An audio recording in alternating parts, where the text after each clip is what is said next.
In 1965, the average American father owned one toolbox, a steel box with a tray that folded out, maybe 15 tools inside, and with those 15 tools, he could fix almost anything in his house. Today, we call a specialist. We Google a repairman. We watch the problem get worse while we wait 3 days for a guy in a van. But here is the uncomfortable truth. Most of what breaks in your home right now, your grandfather could have fixed before dinner got cold. Number 11 on this list is something every man handled himself, but now costs $400 in labor alone. And number 3 involves a skill so basic that the fact we lost it is almost embarrassing. These 15 repairs were once as ordinary as mowing the lawn. Before we start, subscribe, because what you are about to hear might save you a phone call this weekend. Let us count them down. Number 15, a running toilet. That phantom flush driving you crazy at 2 a.m. would have lasted about 6 minutes in your grandfather's house. He would lift the tank lid, reach inside the cold water, and diagnose the problem by feel alone. 9 times out of 10, it was the flapper valve, a rubber seal at the bottom of the tank that had warped or cracked. He would unhook the old one, walk into the hardware store, hold it up, and say, "Give me one of these." Total cost, 35 cents. Total time, 10 minutes. No YouTube tutorial, no emergency plumber at $90 an hour. He understood how water moved through his house the same way he understood how blood moved through his body. It was just something you knew. The running toilet was not a crisis. It was a 5-minute chore squeezed between mowing the yard and fixing the screen door. Today, the average plumber visit for a running toilet costs between $150 and $300. Your grandfather would not believe that number. He would not even understand the question. Number 14, a squeaky door hinge. The sound of a squeaky hinge in a household in the 1960s had a life expectancy of about one Saturday morning. Dad would grab a can of 3-in-1 oil from the garage shelf, pop the hinge pin out by tapping it up from underneath with a nail and a hammer, wipe the pin clean, apply a few drops of oil, slide it back in, and the squeak was dead. The whole job took less time than pouring a cup of coffee. He did not call maintenance. He did not submit a request to anyone. The squeak offended him personally, and he eliminated it. That can of oil cost $0.25 and lasted for years, tucked between the turpentine and the wood glue on a shelf that smelled like sawdust and purpose. Every man knew where his oil can was. It was a reflex, not a skill. Number 13, a leaky faucet. The steady drip of a kitchen faucet was a personal insult to the man of the house. Not because of the water bill, though he thought about that too, but because it meant something in his home was broken and he had not fixed it yet. He would shut off the water under the sink, disassemble the faucet handle with a flathead screwdriver, pull out the old washer, a rubber disc the size of a dime, and replace it with a new one from a small envelope that cost a nickel at the hardware store. The whole operation took 15 minutes. He might skin a knuckle on the basin nut, mutter something under his breath, and that was the worst of it. The drip stopped. The world was right again. In 2024, a faucet repair averages $200 if you call a plumber, for a rubber washer that costs less than $1. Number 12, a blown fuse. Before circuit breakers became standard in the 1970s, most American homes ran on fuse boxes. When the lights went out, Dad did not panic. He walked to the basement, opened the gray metal panel, found the blown fuse, the one with the darkened glass window, unscrewed it like a light bulb, and screwed in a fresh one. A box of fuses cost about $1 and sat on the shelf next to the fuse box at all times. The whole house had power again in 2 minutes. He did this in the dark with a flashlight clenched between his teeth. Children stood at the top of the basement stairs and watched the light come back on like he had performed a small miracle. That simple act walking to the panel and restoring power with his hands was one of the foundational gestures of fatherhood. You were the man who kept the lights on, literally.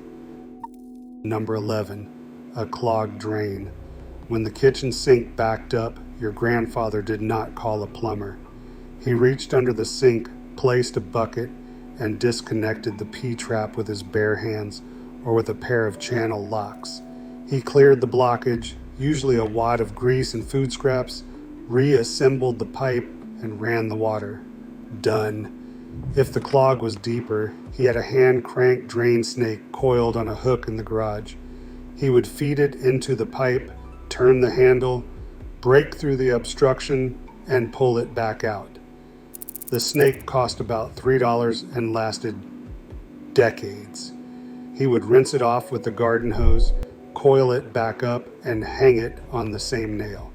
Today, a drain cleaning service charges between $150 and $400. Your grandfather would hear that number and assume you were joking. Number 10, a broken window pane. A baseball through the kitchen window was not a catastrophe. It was a Saturday project. Dad would knock out the broken glass carefully, pull the old glazier's points with pliers, scrape away the dried putty with a chisel, measure the frame, and drive to the hardware store for a pane of glass cut to size. Back home, he would press new putty around the edges, set the glass, tap in fresh points, and smooth the putty with a wet thumb. Cost, maybe $1.50 for the glass and putty. The window looked brand new. He learned this from his father, who learned it from his. There was no mystery to it. Glass fit in a frame, putty held it there, and a man who could not replace a window pane was a man who had some explaining to do. Number 9, a stuck or sagging door. Doors swell in humidity. They shrink in winter. Every man in the 1960s knew this like he knew the weather. When a door started sticking, he would examine the frame, find the spot where wood met wood too tightly, and plane it down with a hand plane. A few passes, sawdust curling off the blade in thin ribbons. Test the swing. A few more passes. Done. If the door sagged, he checked the hinges. Loose screws were tightened. Stripped holes were packed with wooden toothpicks dipped in glue, snapped off flush, and the screw was driven back in tight. The toothpick trick cost nothing and held for years. No carpenter needed, no appointment, just a man, a screwdriver, and the quiet satisfaction of a door that closed right. Number 8, a hole in drywall. Kids put holes in walls.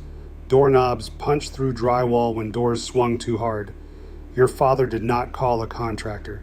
He cut a piece of scrap drywall slightly larger than the hole, traced it over the damage, cut the wall to match with a keyhole saw, fashioned a backer board from a scrap of wood, slipped it behind the opening and held it with a screw, secured the new patch, and mudded over the seam with joint compound.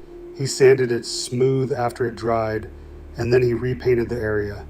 The patch disappeared. Total material cost was almost nothing. Everything came from the garage. The ability to make a wall look like nothing ever happened was a point of quiet pride. Nobody bragged about it, they just did it. Number 7, a broken lamp or light switch. When a lamp stopped working, Dad did not throw it away. He tested the bulb first, then he checked the cord for fraying. If the socket was bad, he would cut the old cord, strip the wires with a pocket knife, wire a new socket from the hardware store for about 75 cents, and the lamp worked again. Same logic applied to a light switch that stopped toggling properly. He would kill the breaker, remove the faceplate, unscrew the old switch, note which wire went where, connect the new one, and have light restored in 20 minutes. Electrical basics were taught by example. Fathers showed sons which wire was hot, which was neutral, and why you always killed the power first. It was not fearlessness. It was competence passed down like a handshake. Number 6, a flat tire. In the 1960s, a flat tire on the side of the road was not cause for a phone call. It was a 10-minute inconvenience. Every man carried a jack and a lug wrench in the trunk, and every man knew how to use them. Loosen the lugs, jack the car, pull the flat, mount the spare, lower the car, tighten the lugs in a star pattern. Hands got dirty, shirts got stained. Nobody complained. This was expected. Driving meant knowing how to handle what driving threw at you. Today, roadside assistance memberships exist because a generation of men never learned to change a tire. In 1963, that sentence would not have made sense. Number 5, a broken fence or gate. Wooden fences rotted at the base. Gate hinges rusted. Posts leaned after heavy rain. Your grandfather fixed all of it himself. He would dig out a rotted post with a spade, set a new one in gravel and concrete mix, plumb it with a level, and nail the rails back on before the concrete was fully cured. A sagging gate got shimmied, rehung, or fitted with a new set of hinges. The fence line was a man's visible boundary. Its condition said something about him. Letting a fence lean or a gate drag was not laziness. It was a statement he refused to make. A bag of concrete cost 60 cents. Cedar posts were $1 each. Pride was free. Number 4, wallpaper. Men in the 1960s hung wallpaper. That is not a joke. They mixed the paste in a bucket, measured and cut the paper on the kitchen table, applied it to the walls, smoothed out the bubbles with a brush, and trimmed the edges with a razor blade. Bathrooms, bedrooms, the dining room. Couples did it together on weekends, one holding the paper at the ceiling line while the other pressed and smoothed. A roll of wallpaper cost about $1.50. Paste cost 50 cents. It was tedious, and sometimes the seams did not line up and arguments happened, but the room got done. There was no contractor charging $1,500 for a single accent wall. Number 3, a running or leaking garden hose, spigot. The outdoor spigot leaked every spring after winter freezing. Every man fixed it. He would turn off the interior shutoff valve. Then he would remove the packing nut behind the handle with a wrench. He would replace the packing washer or wrap new packing string around the stem. He would reassemble and the leak was gone. This repair took 5 minutes and cost pennies. The fact that this is now a billable plumbing call would genuinely confuse your grandfather. He would not understand how a man could own a house and not know how a spigot worked. That is not judgment. That is a different century talking. A century where the house was your responsibility and the tools were already in the garage. Every kitchen in America had a steel rod hanging on the wall or tucked in a drawer. Before carving a roast, before slicing bread, before any serious cutting, your father would pull that steel and run the blade across it, 6 or 8 strokes per side, at a 20-degree angle held by instinct. The edge came back sharp enough to shave with. For seriously dull blades, he kept a whetstone in the garage, a flat gray block he would wet and draw the knife across in slow, even passes. Nobody bought new knives because the old ones got dull. That would have been like buying a new car because the ashtray was full. A sharp knife was a maintained knife, and maintaining things was simply what men did. Number 1, the thermostat and pilot light. When the furnace stopped blowing heat in January, your grandfather did not call a heating and air conditioning company. He walked to the basement, found the furnace, and checked the pilot light. If it was out, he would turn the gas valve to pilot, hold it in, strike a match, light the small flame, hold the valve for 30 seconds to let the thermocouple heat up, then release. The furnace roared back to life. Heat filled the house. Crisis over. If the thermostat upstairs was not working, he would pop the cover off, clean the contact points with a piece of fine sandpaper or a dollar bill pulled between the contacts, and the system responded again. The man who could relight his own furnace kept his family warm. That was not a metaphor in 1963. That was Tuesday night. These 15 fixes were not special skills in the 1960s. They were the minimum, the baseline of what it meant to own a home and care for a family. Somewhere between then and now, we outsourced competence. We traded knowledge for convenience and got a generation of men who can order a part on Amazon but cannot install it. Try one this week.